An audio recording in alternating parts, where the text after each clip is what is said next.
la soirée, c'est on fait quoi maintenant? Il y a eu les événements de juillet, il y a eu le défilé en septembre, et il y a eu encore les événements en janvier, et finalement il y a peu de résultats.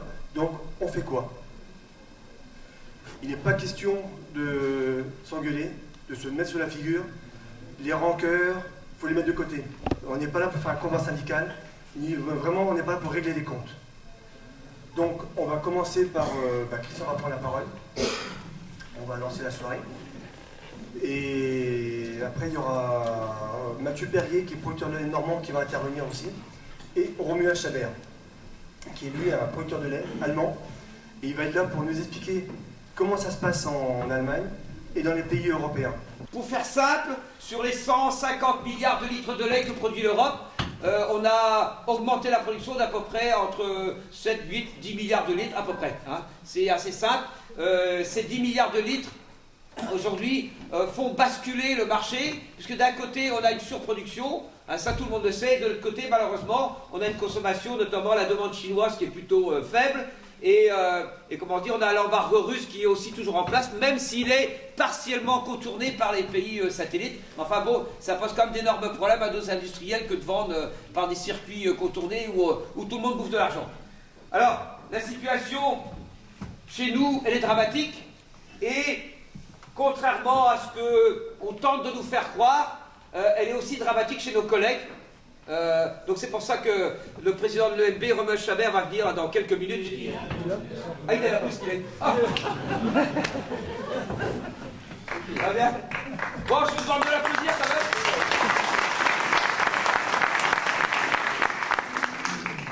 Voilà, excusez-moi, je ne vais pas les sur la tête. Donc la situation est, comment dire, elle est catastrophique partout en Europe. Et comment dire, que ce soit nos amis, excusez-moi, je ne vais pas parler de nos ennemis. Nous, au niveau de l'EMB, on parle de nos amis parce qu'on a la conviction que, à force de parler d'ennemis, on ne fait que faire la guerre. Et on a vu les résultats de la guerre, hein, c'est un désastre. Donc, nos amis allemands sont en difficulté, nos amis belges sont en difficulté, nos amis hollandais sont en difficulté. Et je pense que Romuald va vous expliquer un peu ce qui se passe aujourd'hui en Europe. Alors, il faudra être un peu patient parce qu'il y a une traduction, donc ça demande un tout petit peu de temps. Voilà, je vous remercie. On va faire un essai. Oui, ok. Ja, meine sehr verehrten Damen und Herren, werte Bonsoir tout le Bäuerinnen monde. und Bauern, C'est un plaisir pour moi de pouvoir être ici aujourd'hui et d'avoir été invité ici. Donc la situation est très difficile et je pense qu'il est important d'en analyser les causes et de trouver des réponses à cette crise. Antworten zu finden, damit wir die Krise überwinden können. Ursache, Hauptursache. Alors la cause principale de la situation que nous connaissons aujourd'hui, c'est clairement la libéralisation des marchés, c'est la suppression des quotas laitiers et cette politique agricole erronée qui partait du principe que nous, Européens, devons nourrir le monde.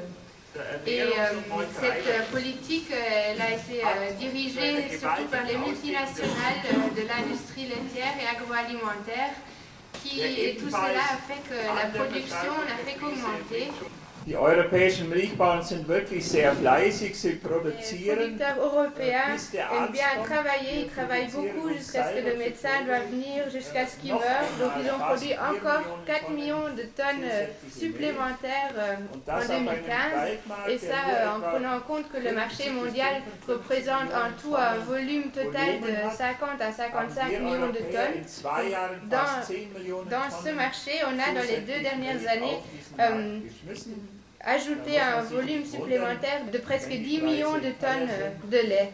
Donc ce n'est pas surprenant que les prix soient en chute libre. Clairement, c'est surtout la production européenne qui a de fortes répercussions sur le marché mondial. Ce n'est effectivement pas trop dû à la production française. Il y a la responsabilité dans beaucoup d'autres pays de l'Union européenne. Mais finalement, il s'agit d'un marché européen et tout le monde souffre des conséquences. Donc aussi quelques mots par rapport à la situation en Allemagne. Entre-temps, il n'y a plus aucune région en Allemagne où les prix sont encore au-dessus de 30 centimes. Dans les prix les plus bas s'approchent tout doucement des 20 centimes, donc c'est une situation catastrophique. Dans l'est de l'Allemagne, 10% des exploitations ont abandonné. Ça concerne aussi des grandes exploitations. Et on craint qu'en 2016, ce chiffre pourrait atteindre 50%, donc 50% de cessation d'activité dans l'est de l'Allemagne si la situation ne s'améliore pas. Es wird zu Zweipreissystemen von Molkereien führen. Die Molkereien werden Je pense unterschiedlich. que c'est assez clair qu'on se trouve maintenant à un moment clé et que c'est clair qu'on ne peut pas continuer comme ça parce qu'on va droit dans une catastrophe. Ici à gauche, vous voyez les mesures qui ont déjà été mises en place, donc la suppression du marché agricole commun, la libéralisation du marché, etc. Alors où est-ce que ça nous mène? On aura encore plus de systèmes à double prix, il y aura différentes règles au niveau des règlements, au niveau des laiteries, qui essayeront juste de sauver leur propre entreprise. Mais cela ne réduira pas les volumes, mais aidera seulement les laiteries à faire face à leur propre situation difficile. Quel en sera le résultat de cette voie?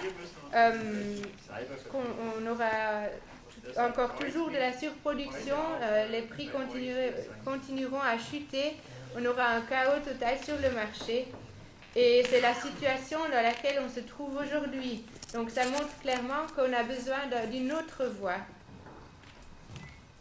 Dass das keine Zukunftsvision ist, das beweist Sodial, die schon Si on veut voir cette vision de l'avenir, il suffit de regarder ce que fait Sodial avec la segmentation, les prix en prix A, B, voire même 3 prix, donc un prix C. Mais le réel problème se situe au niveau du prix B parce que c'est des volumes importants qui sont mis sur le marché à un prix très bas, 20 centimes par exemple. Et pour cela, on trouvera toujours des acheteurs.